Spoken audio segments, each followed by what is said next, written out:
Hey guys, it's New Mustaka back with you here, and it's always nice to see coins arriving back from grading at NGC. Before we take a look at some coins that have arrived from NGC with some results, just a little bit of a spoiler alert.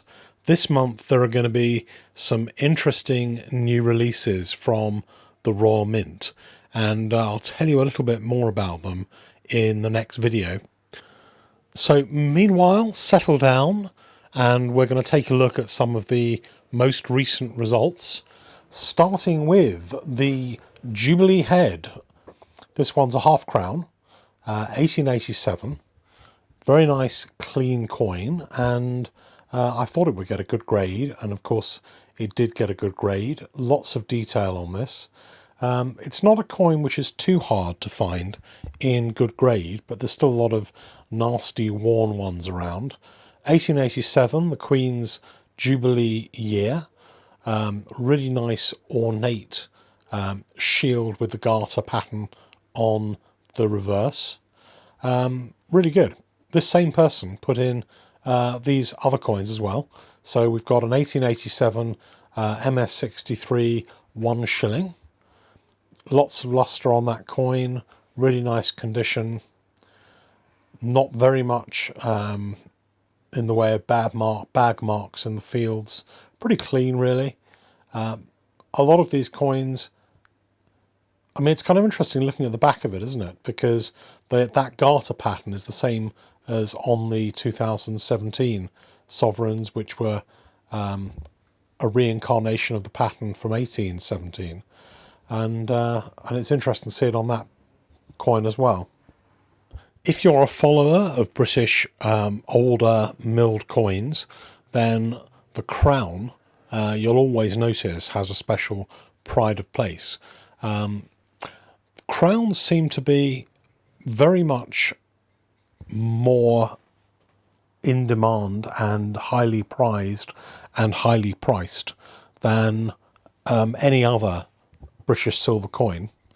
And even though the rarity of crowns may be in some cases even less than the smaller denominations, it always seems to be that collectors want the crowns, and so it's a particularly good one to get in an MS62 there.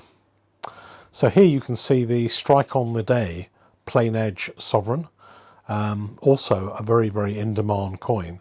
And it's interesting where you see the garter pattern and compare that to one of the other earlier coins. You can see here exactly the same garter pattern, exactly the same Latin phrase on it.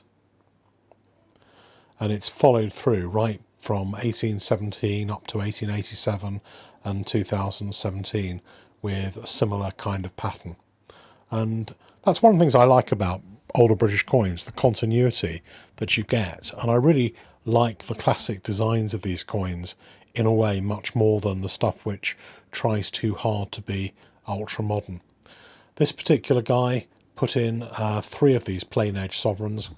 Amazing to even have 3 of them. There's only 1817 minted.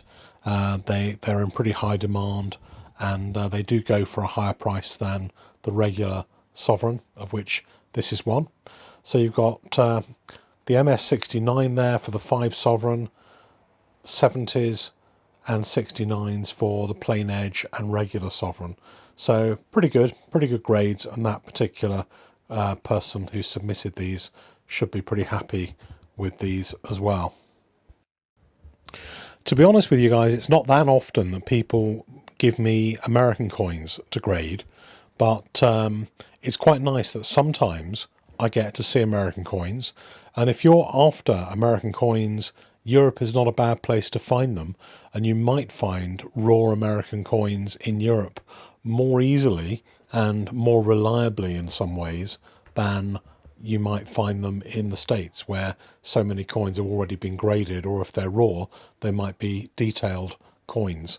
So this half eagle, very, very nice. Fairly late half eagle. Most of the later ones are in better condition. The later they are, the better condition they're in generally.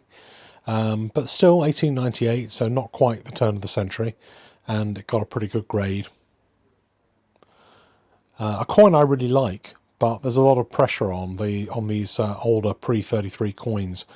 Now isn't a bad time to pick up ones in good condition, graded or ungraded, and get them put away for the future. If you're thinking about buying the kind of coins you'd normally buy at the Royal Mint, there is an alternative. Why not try Coin Connection, the company that wraps your gold in beautiful pink tissue paper? 2% off during July with checkout code Keith. That's checkout code Keith.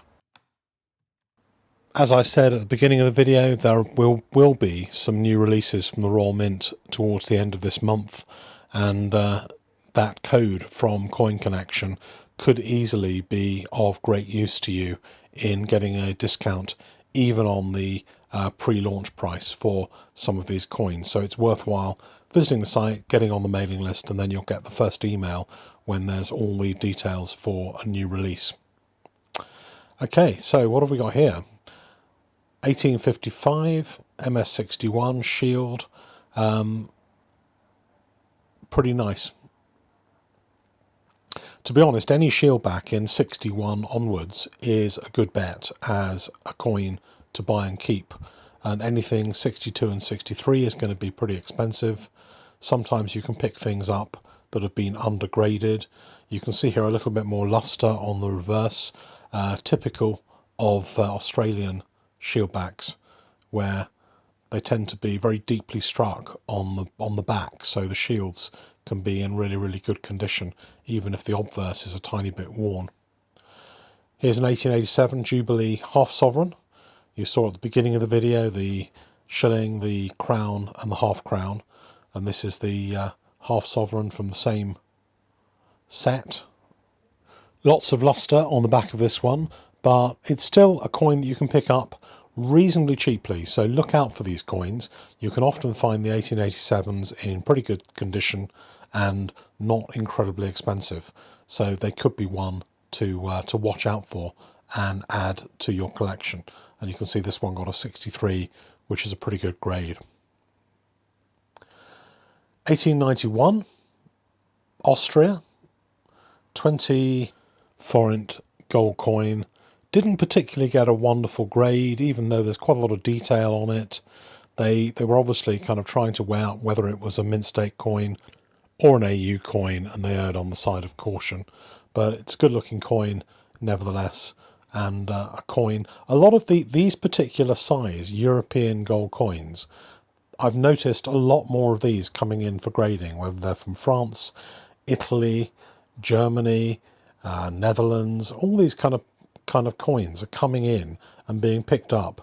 Some of the more astute collectors are hunting around trying to find amazingly beautiful examples like this coin. Obviously a 66 is not going to be picked up very easily for absolute kind of bullion. It's going to be a little bit of a premium on it, but these coins are out there.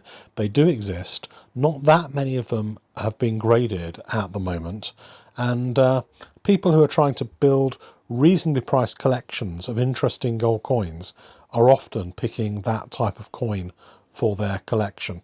And you can see here 1911 20 French francs MS64 plus.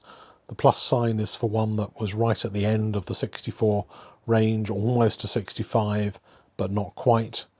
And they're really pretty, some of these coins, really, really nice. I think that they have shown some price appreciation as well. So as I've seen them and more people have started to collect graded ones, I've noticed the graded ones are changing hands for a little bit more, and they're not so much being treated as pure bullion anymore, whereas they were a few years ago. So that may be an area that is good to collect. Here's a full eagle, $10 gold coin, pre-1933, 61, quite a bit of luster. You see kind of cartwheel luster when I turn the coin. Looking pretty good. Is 61 about the right grade? It's got a few little flecks and kind of bag marks, and but it's generally, I think, probably, I would have thought a little bit nicer than 61.